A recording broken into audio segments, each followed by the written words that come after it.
وقت السعادة وفي وقت الفرحة وفي وقت الانتصارات اللي هي الحمد لله كتيرة، في وقتها انتوا بتبقوا فرحانين بنا زيادة.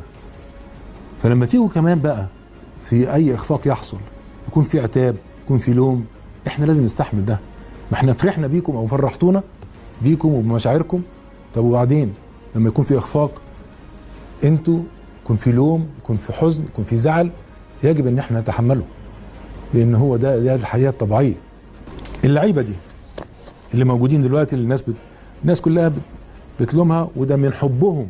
وانا قلت للعيبه الكلام ده، من حب الجمهور ليكوا بيلوموكوا، وانا كنت زيكم، كنت لاعب.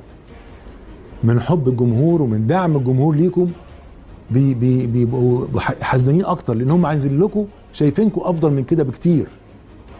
اللي الناس كتير بتحاول تزق جمهورنا يفقد ثقته في لعيبته، في مجلسه، في ناديه. خدوا بالكم يا جماعه من الكلام ده. انتوا النهارده ليكوا دور كبير جدا، ما تسيبوش.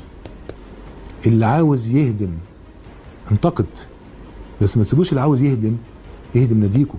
ده مش هيحصل باذن الله، باذن الله بيكم وبأي انسان مخلص بيحب النادي باخلاص يشتغل للنادي ده.